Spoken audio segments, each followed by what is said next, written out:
उदरभरणला subscribe करा आणि नवीन व्हिडिओजचे updates मिळवण्यासाठी घंटी जरूर वाजवा। राम राम मंडळी, मी हर्ष देसाई तुमच्या सारांचे उदरभरणमध्ये स्वागत करतो। मंडळी, गुजरातमध्ये मकर संक्रांतीच्या वेळी उंधियू केले जाते। उंधियू ही एक मिक्स व्हेजिटेबल आहे। या सीझनला ज्या भाज्या भेटतात त्या भाज्यांपासून ही बनवण्यात येते। तर आज मी पण तुम्हाला ही उंधियूची रेसिपी दाखवणार आहे, खास मकर संक्रांतीसाठी। याचा पहिला स्टेप मी काल तुम्हाला दाखवला आहे।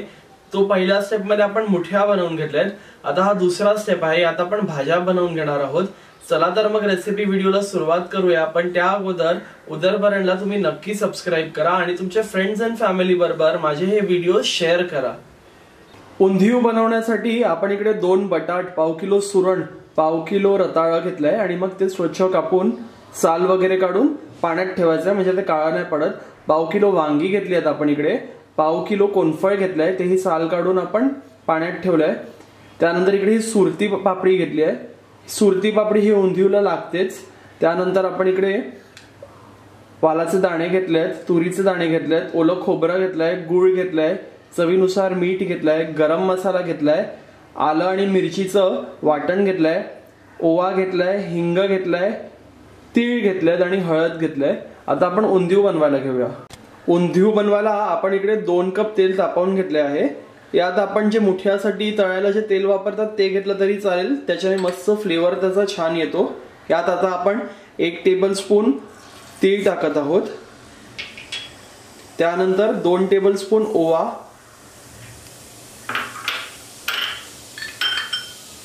हिंग, आलं आणि मिरचीचं जे आपण वाटण करून घेतलंय ते टाकून घ्यायचंय।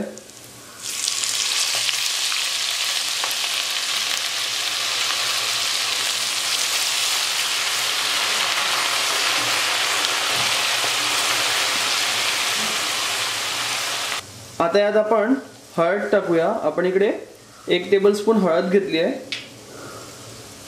हे थोडंसं होऊ द्यायचंय, म्हणजे त्याचे फ्लेवर्स सगळे छान येतात आपल्या उंधियूला।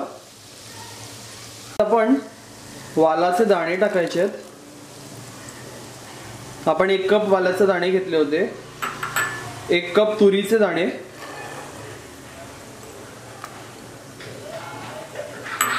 मिक्स करून घेऊया एकदा। त्यानंतर आपण इकडे सुरती पापडी घेतली होती ती टाकायची आहे।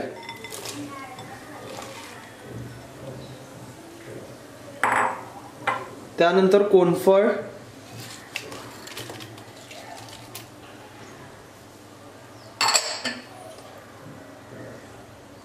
वांग,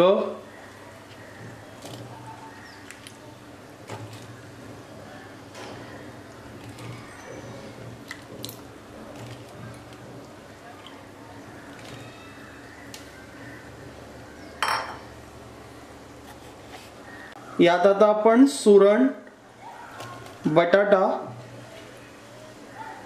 आणि रताळा टाकून घेऊया।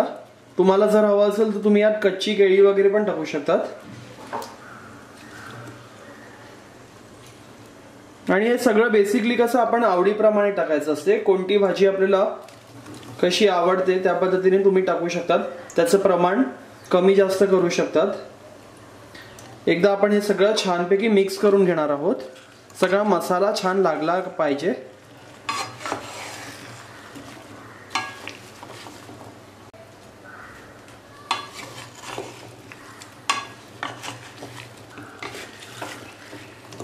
आणि ही रेसिपी करताना ना आपण पाणी नाही वापरायचंय, म्हणून तेलाचं प्रमाण थोडं जास्तीचं घ्यायचंय। ही रेसिपी तेलातच केली जाते।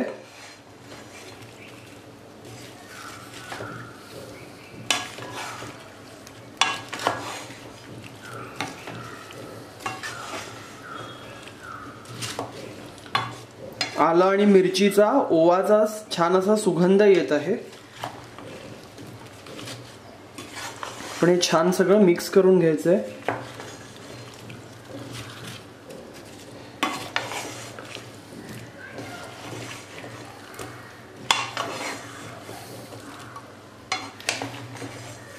आपल्या भाज्या सगळ्या छानपैकी मिक्स करून झाल्यात। आता आपण झाकण लावून एक 10 मिनिटं हे वाफेवर थोडंसं होऊ द्यायचंय। तर मंडळी मीडियम फ्लेमवर एक 10 मिनिटं आपण हे ठेवलेलं होतं। आता आपण एकदा झाकण काढून हे चेक करून घ्यायचंय। छान मस्त अशी वाफ सुटली आहे। आता यात ना आपण चवीनुसार मीठ टाकून घ्यायचंय।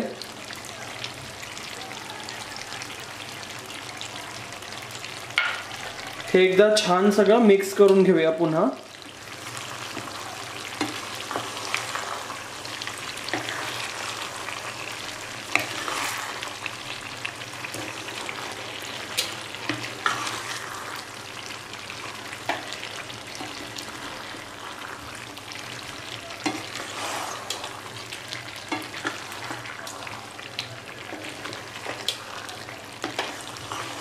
तुम्हाला जर हवं असेल ना तर तुम्ही सेम रेसिपी प्रेशर कुकर मध्ये पण करू शकता।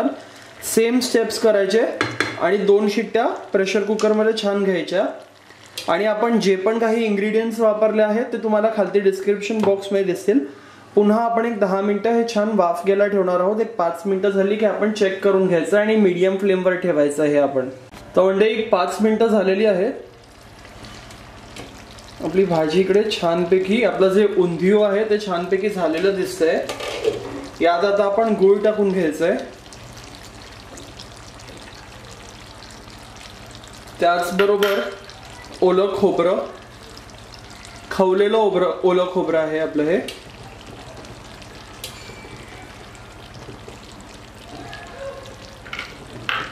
त्यानंतर कोथिंबीर,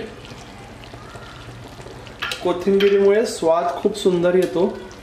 त्याचबरोबर गरम मसाला टाकायचा इकडे आणि इतका छान असा मस्त सुवास येत आहे। सगळे फ्लेवर्स छान असे मिक्स झालेले दिसतात आहेत। हे आपण छान हळू अलगद हाताने मिक्स करून घेऊया। आणि आता आपली ही भाजी ना शिजलेली आहे म्हणून आपण पुन्हा झाकण लावायचं काही गरज नाही मिळत। सगळे दाणे वगैरे पण छान शिजले आहेत। हे मिक्स करायचं, एक 5 मिनिटं अजून हे थोडंसं होऊ द्यायचं आहे खुल्लं ठेवूनच आणि मग आपण सर्व करून घ्यायचंय। तर मंडळी आपलं हे उंधियू छान तयार झालेलं दिसतंय। त्याचे सगळे फ्लेवर्स छान असे उतरले दिसत आहेत। यात आता आपण हे मेथीचे जे मुठिया केलेले होते आपण ते टाकून घेऊया। हे मुठिया कसे करायचे हे मी तुम्हाला दाखवलेलं तर आहेच। मिक्स करून घेऊया आणि गॅस बंद करून हे सर्व करून घ्यायचंय। मुठिया आपण सगळ्यात शेवटी टाकायच्यात कारण की बेसिकली ते काय शिजलेले असतात।